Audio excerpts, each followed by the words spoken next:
¿Viste que hay veces que se reúne una asamblea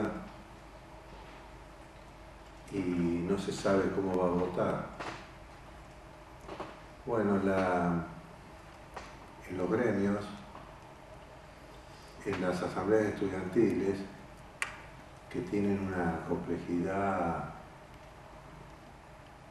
enorme para acreditarse, o quién vota, quién no vota, y como es una asamblea, y bueno, se hace lo primero que hacen los dirigentes estudiantiles o gremiales es una suerte de test, a ver cómo está la cosa.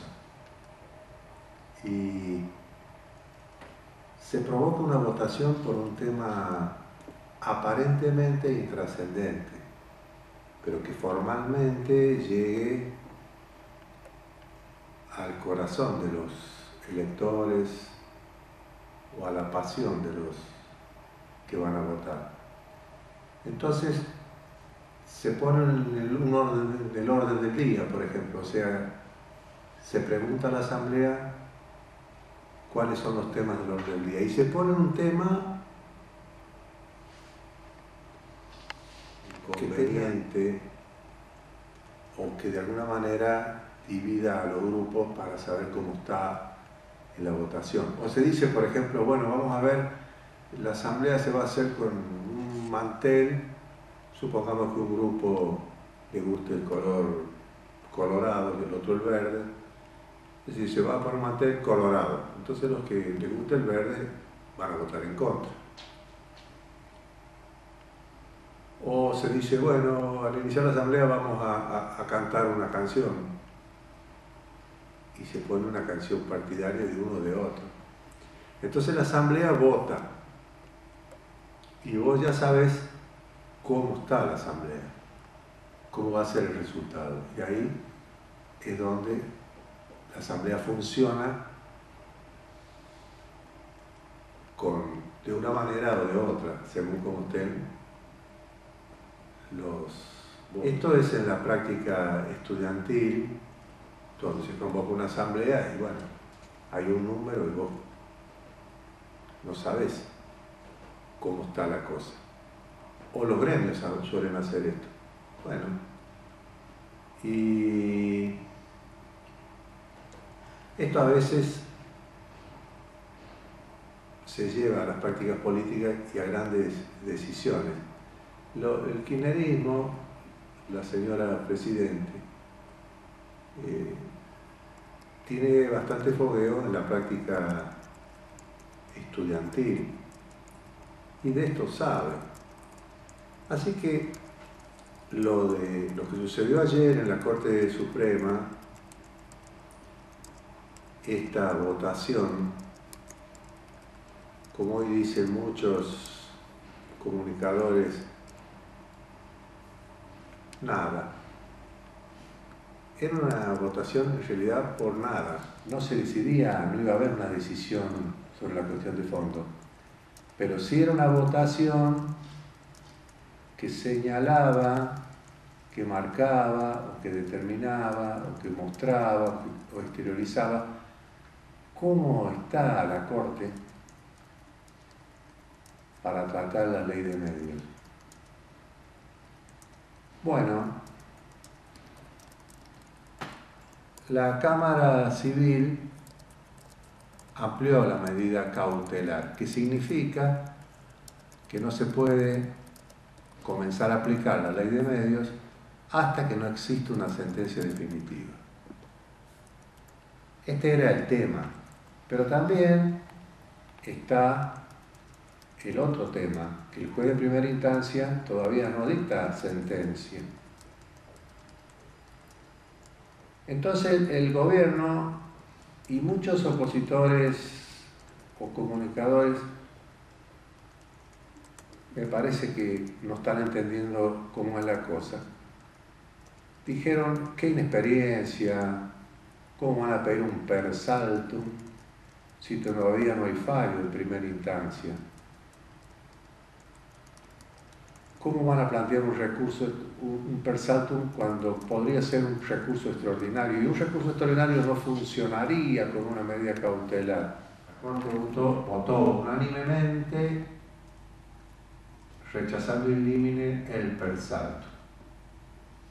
Pero hubo una insinuación de que la Corte tiene 4-3 los votos. 4 más cerca del kirchnerismo y 3 no tan cerca. Y de esos 4, uno, el doctor Zaffaroni, más cerca, mucho más cerca, con un agregado llamándole la atención a la Cámara y abriendo la posibilidad del juicio político a la Cámara Civil. ¿Equivocado o no? Esto es lo que dejó ver la Corte ayer. Y quedó en el centro de la cuestión el presidente de la Corte, el señor Lorenzetti, porque el 4-3, Lorenzetti puede decir 4-3 de un lado, 4-3 del otro. Lo que veníamos señalando, el poder que tiene el señor Lorenzetti dentro de la Corte para resolver la cuestión de la ley de medios. Y fíjense ahora lo que pasó con el Código Civil, el proyecto de Código Civil cuya autoría le pertenece al señor Lorenzetti. El proyecto de Código Civil estaba planteado para ser resuelto el 30 de octubre. Y se suponía que el 30 de octubre iba a haber Código Civil Lorenzetti y luego venía el 7D. Era todo como calculado. Pero es como que el señor Lorenzetti dijo primero el código y kirchnerismo dijo no, primero la ley. Los dos grupos quisieron cobrar por adelantado. Y no sucedió que ni hubo Código Civil ni hubo 7D. Todo pasó para más adelante. Esto es la clave de la cuestión. No está resuelta la ley de medios, no terminó la lucha Clarín, Mañeto versus Cristina. Este ha sido una suerte de test.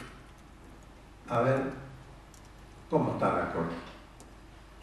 La Corte no mostró mucho. Le dijo al gobierno, mirá, los plazos así, no. Le dijo al gobierno, el tiempo ayuda, no hay que confrontar tanto. Y en vez de pronunciarse el 7D, pasó para el lunes siguiente. Y en vez de resolver el lunes siguiente, lo pasó para mucho más adelante. Nada está dicho. Creo que esta dilación jurídicamente correcta, políticamente conveniente, tampoco resuelve el problema de los argentinos, porque los que creen que la contradicción principal es Clarín versus Mañeto, Mañeto versus Cristina, la contradicción no está resuelta. Sabemos que aunque se resuelva para un lado o para el otro, los problemas del país van a seguir siendo los mismos. Ayer la Corte mostró un poquito cómo está predispuesta a votar. No mucho, no mucho. El test de la estudiantina o el test de una asamblea nos ha mostrado que tenemos que esperar todavía más para ver cómo se resuelve esta cuestión.